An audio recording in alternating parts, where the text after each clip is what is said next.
Welcome to Naked Notes 2.0. I'm your host, Jasmine Willois. And I'm Natosha Navarro. Thank you guys for joining us on episode 7 of this very special Member Spotlight.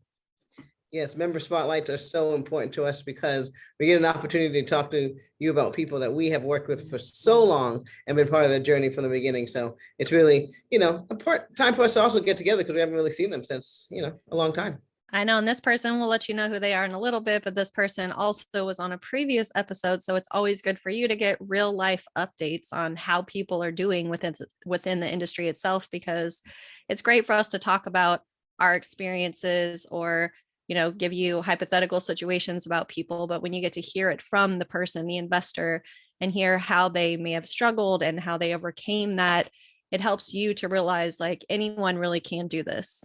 Because after all, that's what this is about, right? This whole podcast is about making sure that we're reaching out to 5,000 people, 5,000 families, educating you about this over this next 5 years. And we are wrapping up at that corner. So we really want to spread the word. And I really think this is someone you're going to be able to resonate with. But before we get into that, let's find out. What have you been doing lately, Natosha, other than nesting, hopefully the baby, right? Yeah, it's funny. Like I was thinking about how with my first pregnancy, I think it was season 4 and season 5, all of season 4 and half of season 5 that I was pregnant. And as I listened to the episodes, if I go back, I realized like how stuffy I sound, and I'm starting to get that way again. I'm like, what is it about pregnancy? Maybe it's because I'm like really craving cheese a lot. I don't know, but I sound so stuffy. It's crazy. But as far as updates, besides just, getting more pregnant, my son, I think I might have mentioned this, but my son started walking. Oh my and goodness. We were a this little. Video I've seen. Thank you for sharing with me. It was one of the most special moments of my recent life. So. He was very excited about it. It was a real, everyone was excited. But it's funny because he waited until almost 14 months to start walking. We were a little concerned because that's kind of on the later end of the walking.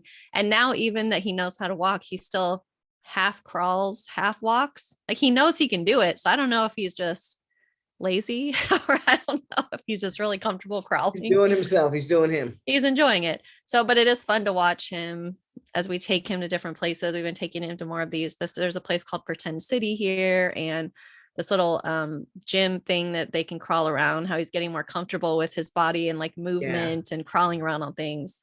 So it's always interesting seeing something for the first time through your child's eyes. I'm really enjoying these kids, man. I tell you, I love watching them grow. How about yourself? Well, a lot of activity and on the front of notes. We had a Paper Source event recently, so Brenda and Harrison were there representing us. We had an IMN conference for those of you who are familiar with it. So those are the conferences that I tend to attend more as the president of the company. So I was there out here in Dana Point. Lovely event, lovely venue as always. Mm-hmm. But yeah, I got to also visit a few members face to face up in Los Angeles recently. So definitely a pleasure, just like the Zoom meeting, because we love sitting down with you guys and actually like tracking where we're going. So I delivered some collateral file to a gentleman who's at a buyers club. And I was also able to sit down and talk to some people and deliver some blankets, right? So as you know, we were doing and we're wrapping up this 500 blankets that we're giving away. And so I was delivering blankets, personally went to the beach, and my son is now doing 7th grade Olympics. So I don't know. Yeah, it's pretty crazy. What if everyone has this where, the kids go through certain things in middle school, but definitely he's doing 7th grade Olympics, and it's got me excited. So I can't wait to see how he performs, but just, getting ready to gear for summer. What do they do what kind of activities does he do in the Olympics? He hasn't told me yet which one, although he said he's doing hurdles. So I know he's practicing hurdles. So I was like, you can get over a hurdle? That's what I'm saying. I was like, he likes to run. Goodness.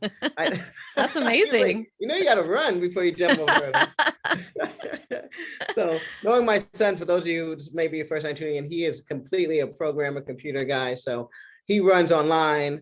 And other than that, it's a rare thing unless you're trying to work on his physique. So, but hey, I do want to say that we had some great successes with some of our members lately, and specifically a city called Benton, Missouri. So I don't even know what to say. Guys, we're making money all over the country. I want to start talking to you more about what states, but Benton, Missouri, we had a fire. So for those of you who don't believe that you can make money off of these assets, and that in our process, one of the things we get our insurance right away, this gentleman was able to get a hefty check just because his house went down, and he still owns the house. So we're very excited about it.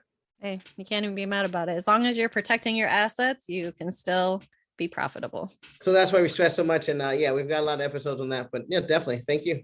Before we jump into today's topic, here is a brief message from this season's sponsor, the Note Assistance Program. Are you ready to build your legacy and work for yourself?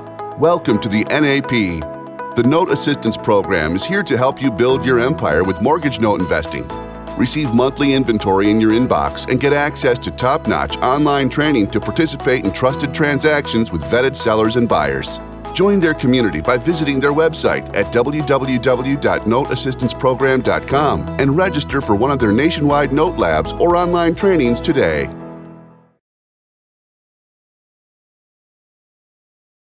All right, so welcome back.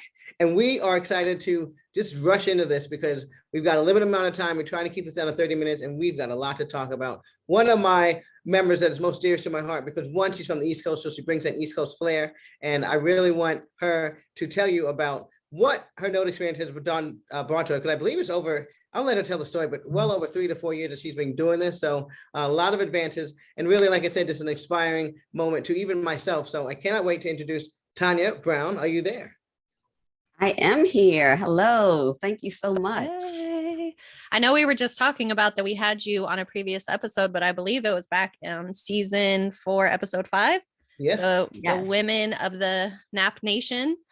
And, you know, that was, what was that? Almost 2 years ago now? In about 2 years. Yes. Wow. So how long have you been part of our community? Right. It's and been yeah. about three years. It'll be 3 years, I think, the end of 2022. I joined in 2019, end of 2019. Okay. So yeah, and it'll be 3 years. Was that your first kind of experience with notes? Tell us a little bit about, that. Yes. I was at the event in Baltimore. What was it called? That realty or The realty, yes. Yeah. And I saw the pink hat. And I was investigating notes to begin with.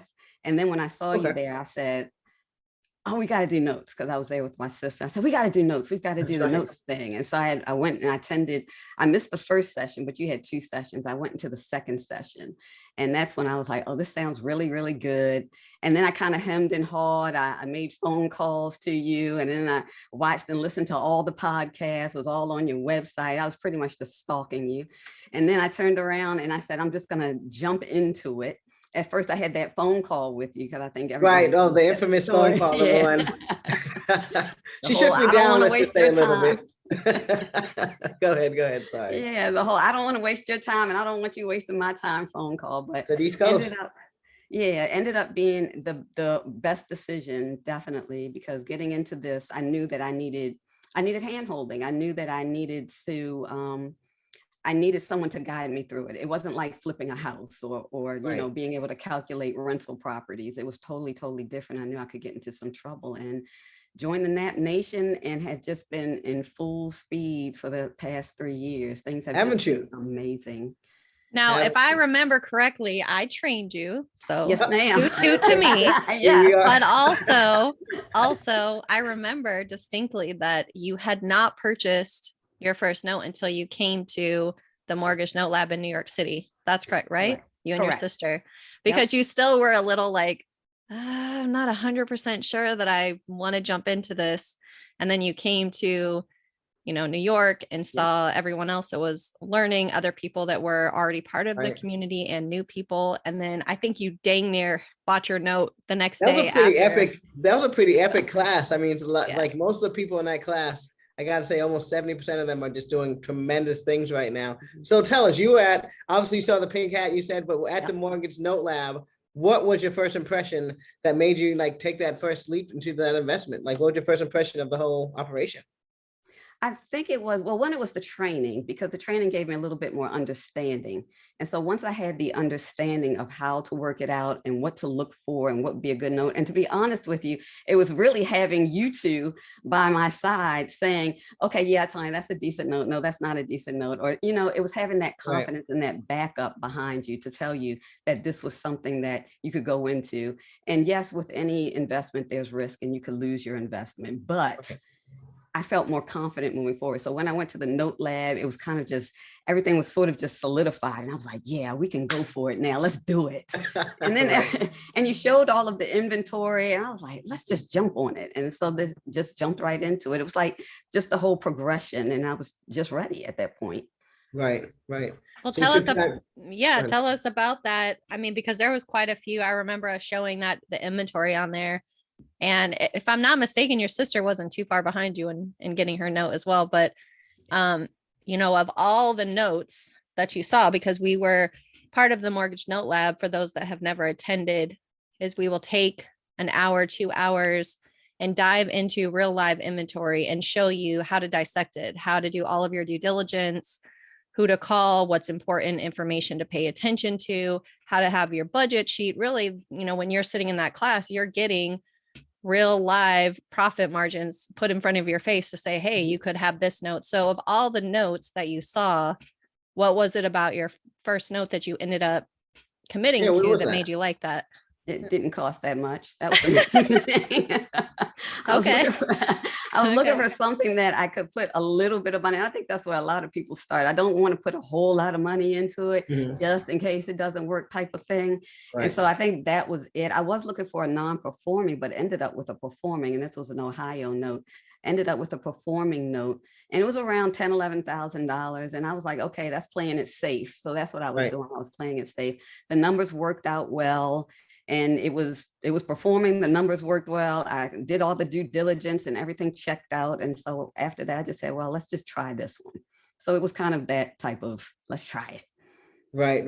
I want to slow down for a minute and go back for a question, because now that you've had your first note in the story, how was this received when you went home before you got involved with it? When you went home, and this, I think a lot of people I wanted to talk about, because sometimes they come home and they're talking about these really unusually high returns and the opportunity. A lot of times you go home and it's not well received, or you have to deal with certain types of, I don't know, friction. But was it that way when you went home at first? Did you have a lot of support? I know your sister came. Did she receive it well at first? Yeah, well, she did after, I think, coming to seeing you all and then coming to the lab and then going through the training, because I kind of dragged her into it at first because she wanted to do the wholesaling, she wanted to do the flipping, and she's good at it. She really is good at it. But I kind of dragged her into the note space, and she's absolutely loving it now. So yeah, other people don't receive it that well because they don't understand it. And they don't understand how, you're just this ordinary person sitting in your house receiving somebody's mortgage. And they're like, whatever, Tanya. So a lot of other people don't receive that well. But once you tell them and you give them your experiences and you show them what you've done, then they start, then it's like, no, really? They'll start believing you a little bit. It's funny you said that, actually, because I remember when I first started, and even really after a while of being in the industry, when I would talk to friends of mine and maybe I hadn't seen them in a while and they would ask me how I was doing and I would tell them, I would kind of get mixed reviews on how people felt, because Jasmine talks about this a lot in her training, that people have some people and a lot of people have an emotional reaction when you talk about a bank or a lender or having to pay a mortgage or foreclosures or all of these things. And I remember telling people like, oh yeah, I have to foreclose sometimes. And they would say, oh, I would never want to take someone's house from them. It was it was that perception that I had become the big bad bank kind of thing. And so really trying to explain to someone who hasn't been to the training or hasn't really sat down and tried to understand what this industry is all about and the good that we do, the make money and go to heaven concept that we abide by. It is, you do kind of have people around you that are naysayers a little bit. I've even had people say, well, what happens when they sell their house? You just lose your investment. It's like, no, I get a payoff. What are you talking about? That's not what happened. It's my favorite scenario. Yeah. So like, let's pay me. So your first note, you brought it as a performing, turned out performing. Is it still performing? It's still performing. Yes, it's still performing. It's got about 4 or 5 more years left on it. I don't have any issues with this person. The only issue I did have with this note was with the servicer. So that was it. Yeah, so no issues. They're good borrowers. So you could have, I don't know what your numbers are, but you should be in a good place right now with that note, possibly made a good portion of your money back. And so now Nothing too exciting there. Guy look for performing, God performing is still performing. I find that very exciting, as a matter of It fact. is. It's nice. That's the most kind of exciting. What? But you're not doing much. Like you said, you might be you wrestle with the service or to whatever extent you wanted to. But that's, to me, folks, this is one of the most truly passive form of investing that you can find. And so, it's good to hear that. So tell us something about something that was kind of rocky. Didn't it go so smooth? And did you make money off it? Like, why are you still, everything can't be all nice, right? Well, no, it's not. I've had to foreclose or go through foreclosure on one. And these were my Louisiana notes. I always say I like Louisiana now because I've got 2 Louisiana notes and both of them have paid me off. So I was like, oh, tell me about it. But you had to go through that process. And one of them was the guy just kept kind of jerking us around. It was a joint venture that we had, and we went into it, bought it non-performing. And then I had problems I went into the lawyer, I got a lawyer, and the first lawyer said, it was in this little town, Bastrop, Louisiana. And first lawyer said, oh, well, they're out of it. I think you've lost on this one. You're not going to get anything. They claimed bankruptcy. They did this. And I was like, I don't know. You're like, I was trained better than that. I was trained better than that. Yeah, went to another lawyer and they were like, oh yeah, we'll handle it. Just give us the paperwork. I gave them the paperwork and tried to work with the borrower previously. I tried to get him to reperform. He kind of was like, I'm at the bank. How much do I owe? I just need to get the number. What is it? And it's breaking up. I can't hear you. Those types of things, right? And then you never hear from him a month later. And then I tried to do a deed in lieu, and he waits till the last minute. I give him a deadline. Deed in lieu, didn't want to do anything. He's like, oh yeah, I'm gonna pay you off because I'm gonna sell the house. It's going on the market. I'm like, okay. Looked and never went on the market, so just foreclosed on him. And then he came after foreclosure. It was like a week before it was going to go to the auction. And he called and said, I'm paying you off. And actually the lawyer called me and said, he's paying you off. I was going to say, you didn't have another call from him. So it was an attorney. Okay. Yeah, the attorney called and said, he's paying it off. And I'm like, no, he's fooling y'all because he's fooled me for too long. Don't buy it. Don't buy it. No, don't buy it. That's it. And she's like, no, he's going to. I said, he's sending a check. I was like, cashier's check? She's like, yeah, cashier's check. So then he brought the check and they sent it on. And I was like, okay. Payoff. It was a nice 60% here's your deed, right? return. So then you gave him the deed to the house. Is that how that worked? Gave him the deed to the house and done with them. I was absolutely done with them. Hey, and that's the goal. I mean, that's really your ideal scenario, is that they still got to keep their home or do whatever they need to do. And you got to be paid off and didn't have to, deal with the headache anymore. So it really becomes a win-win for everyone. You did not have to go to Louisiana. I didn't have to go to Louisiana. Like you did not take possession of a home in Louisiana. Nope, did not have to take possession of the home. And so that's, again, like I said, some of the truest forms of passive income. I mean, and you did this from, were you in Maryland? Maryland, yep. Yeah. So that's kind of one of the things that we love working about the notes when we work with them, is that we can do it basically from anywhere. And who knows what she was actually doing. She could have been on vacation at the time, but at certain times, but just fielding the call. How long did that take overall? Let's talk about the timing, because that's it was about people... 9 months, a total of 9 months. That was a little under a year. That's not bad. Not bad. I mean, for those of you that have been listening, if you're on season 7 and you've listened, that's not that long. We've talked about our 3-year Texas note or some other crazy stuff that we've had. So that's actually a pretty expedited version of getting your profits. Well, let's talk a little bit about how many, I mean, you don't have to give us exact numbers, but now that it's been 3 years almost that you've been with the community, and 2 years really since your last update, you're still here. You survived, and not only you survived, but you're thriving. So can you give an idea of really how many notes you have, or what bigger goals that you're working on now? Like what's going on in your note? Really curious how many notes you've purchased since you've started, and it's in total. Look, I said I stopped counting because I wanted to be the bougie. I'm going to stop giving a number of notes to start giving the amount of how much the dollar. I like it. Okay. No, but I've done about 27. I don't own them all now, but I've purchased about 27 and sold off a few of them, brokered a couple of them, and I'm holding on to, I'm not even sure how many I have right now, but it's close to $1 million in in UPB? Yeah, it's getting there. Oh my gosh, lady. Look at that. Accredited. I know, investor. right? I know. That's all. So excited.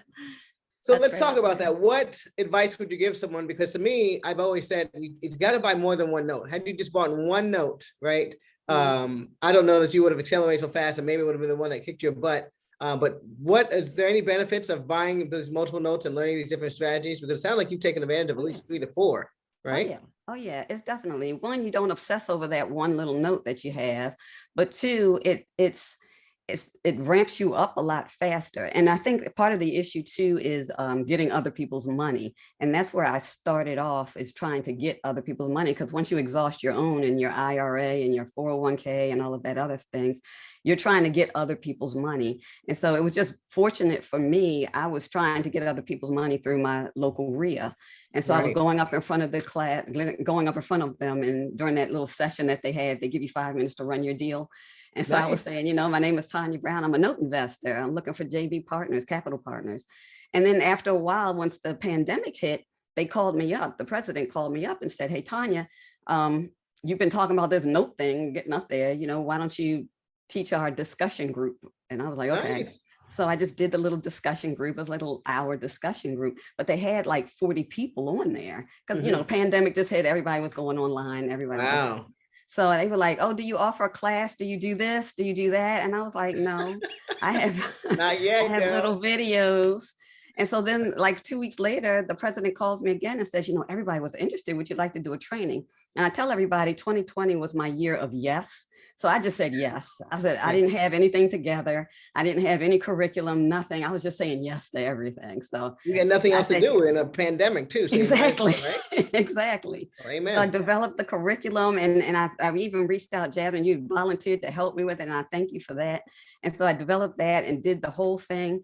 And it was really a nice course. It was a nice class, but it was also a way to do JV partnerships. Right. So I'm able to now have JV partners come on with me to help buy more notes. So it was a benefit to actually do that.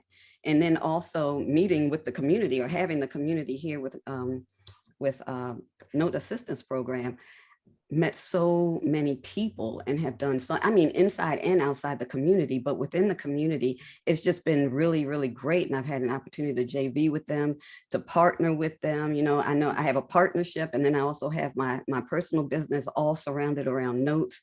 And It's just growing. And I always say I can't complain about anything. I'd be a fool to complain about everything. Yeah. It's just going so fast and moving so quickly.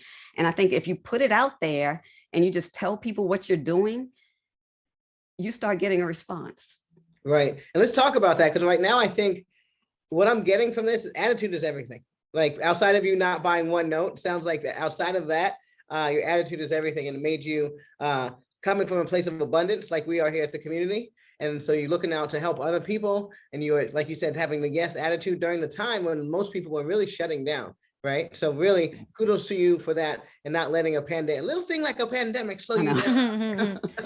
And I think it's important to not only discuss this piece of it, but also ask the question, like, I know you were working full time. Are you still working full time? I am still working full time. And August is my separation date. Oh, August 30th is going to be my separation. Oh, date. Congratulations. Thank you. I'm nervous as I don't know what. I don't know but what's so cool is that you built this whole business. 27 notes is nothing to laugh at. That's a huge deal in probably really 2 years. If you think about from when you first started buying. And you did all of that while working a full-time job and during a pandemic and going out and finding other people's money and teaching people how to, do this and be part of your community. That's pretty impressive. And that's what I want to bring up real quickly is that not everyone who listens to this podcast is on the path or even thinking right now that they want to or can fathom leaving their job. That's something that sometimes progresses over time. But the beautiful part about this is you can do it in tandem while you're working. So while you were doing this with your full-time job, did it work out for you? It didn't seem like it was that much stress in addition to it, or talk about that, because a lot of people are saying, do I have to leave my job? And it's like, no. No, you don't. Not to do, if your goal is to make this a business, then eventually that was my goal, to make it a business. But some people just want to have a handful of notes or build their portfolio of notes. No, you can still work your full-time job and do it. It doesn't take that much time to manage your notes. When you're building it as a business, yes, because I watched the teeter go. It went from, you know, the work was more important, and then it started going business, business, business, and then it started going up, where I'm like, this job is getting in the way of my return. Yeah. That's really exciting though, Tanya. Congratulations. That's pretty amazing. Thank you. So overall, I got ahead. one more question for you. Sorry. What would you say? I'm just so excited about this. Has your outlook changed, or has it always been the same sense note, or anything distinct about your mentality since you've gotten into notes that you see that's different? Or usually, because Natosha and I are saying, you say you stopped counting, we stopped dreaming at some point. We're like, we got to just let the note things dream for us and take us where it's going. So is there anything like that's actually changed in your mindset that you mind sharing with us? I think it's become more of a reality. If that makes sense. My mindset has changed. It's changed to what I used to want, I'm now seeing become reality. So I wanted to separate from my job. How do I do it? What am I going to do? How do I get to this point? You know, if I'm retiring, how do I live with it? It was all of that. And that's why I got into real estate. And then when I found out notes, it became, okay, how do I build notes? How do I get this? And it was all of that going through my mind. And now it's just becoming a reality. I'm starting to see it now. So the doors are wide open. All I see is like opportunity ahead of me, because every time I turn around, opportunity is presenting itself, and I'm just walking into it. So I just encourage anybody, even if notes is not your thing, because it's not for everybody, and I'm finding that out.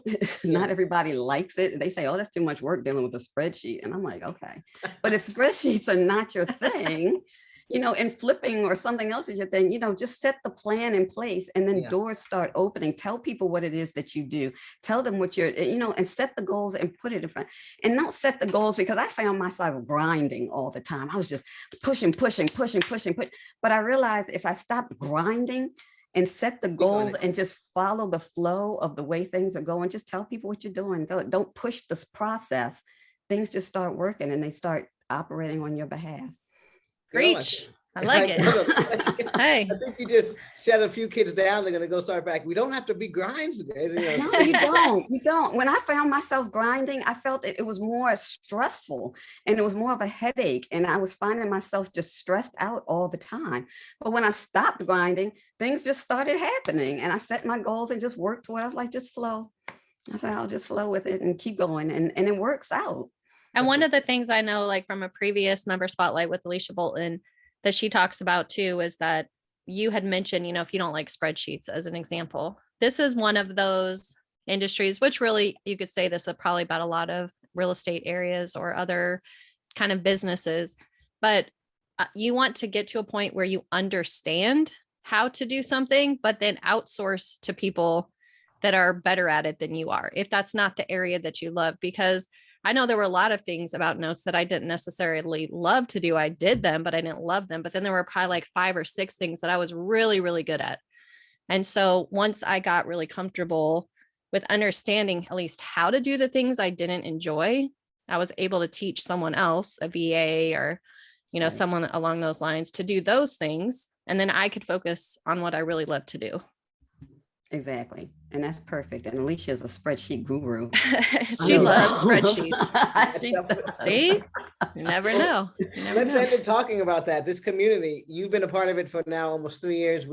I couldn't imagine without. She actually helped us, believe it or not, ladies and gentlemen, many times come back and teach at the Mortgage Note Lab. So just in case you're interested, we might be able to drag her in again. But how do we get in touch with you? Because at the end of the day, you have been a brilliant addition to this community. So let's end up talking about the community and find out how we get in touch with you. What can you say about the community and some of the benefits? I imagine you've gotten some JV partners from within the community. It's very robust. Yes, I have many of JV partners within the community. What I love about the community is that there is, one, is a community, but 2, it's very helpful community, because again, this is difficult to do just on your own. It's more than just signing on to a website and reading and watching YouTube videos about how to note invest, or being on other podcasts, listening to all that you can. You need the resources, and you get the resources through the community. You need the support. You get the support through the community. Anytime I'm calling, or I need a lawyer here, or does anybody had this situation, you have somebody to go to instead of just blindly throwing something out on Facebook or one of these other networks. I wanted to name another network, but but they're still beneficial. Right. But it's just having that connection and being able to work with people and people that are trained just like you are. So because you run into people who know this note thing, but they do it differently than you do. And it is so wild how they operate. Yeah. And so when you have somebody that's on the same wavelength and knows it and understands it the same way you do, it makes a huge difference when you turn around and JV with them. Yeah, that's one of the things why I made that joke. I said, because you were trained better than this. So Mark Brooks, the principal of our company, we always say that because he always take on the most hairiest notes. People throw them away. We're like, Mark will take it. He's like, because we were trained not to lose money here. Exactly. But it's really helpful. It is very helpful just to be able to reach out anytime you need something and that person is right there or someone is right there to assist. So the community is just second to none. It's just beautiful. Absolutely. What you've created here is amazing. Thank you. So I assume you're always looking for JVs. I don't think you're ever turning people away. And I know there are people probably listening to this right now thinking like, she's the person that I want to do this with if I'm going to go at it. And we'll tell you, I mean, the people that we choose to have on our member spotlights, it's because we are very confident that they will be good partners to people if it goes that way. So can you tell people how they can reach you if they would like to reach out to you, even just to talk to you about notes in general? Sure. My number is 443-290-7444, or you can drop me an email at tbrown, that's BROWN, tbrown, at pierharbor.com, PIERHARBOR.com. Now we just started a radio station or show on a radio station. And so I learned that we should say our number 3 times. So I'm going to ask you to tell us your phone number one more time because this is also going out in audio version as well. Sure. So go ahead and hit us up one more time with that phone number, please. Sure. 443-290-7444. That's 443-290-7444. It's funny when you said that about the radio. I was like, oh, you got a good radio voice. I like it. Come and be a guest host. Next up. Well, thank you so much, Tanya, for joining us. I mean, it was definitely long overdue to get the update, but I'm really grateful that we were able to spotlight you by yourself and show people how successful you can be when you're diligent, regardless of how busy you are. If you have a full-time job, family, everything else, don't let that be your excuse, because there's so much that you can accomplish when you, as you said, go with the flow, but stay consistent. Exactly. And again, her company is Pier Harbour, which I have to tell you is doing some phenomenal things. So check her out there. I've seen her out on LinkedIn and everything, but these are the things that you can do with the proper partnerships and or training. So thank you. Thank you all. I greatly appreciate it. You all are awesome and amazing. Thank you. Thanks, Tanya. All right, guys. Thank you for joining us for season 7. We hope you found this informative and we're sure you did. As always, make sure to like us on Facebook and YouTube. If you liked this episode, please write us a review and share with your friends. For all of our current events, check out our page on meetup.com. Until next time.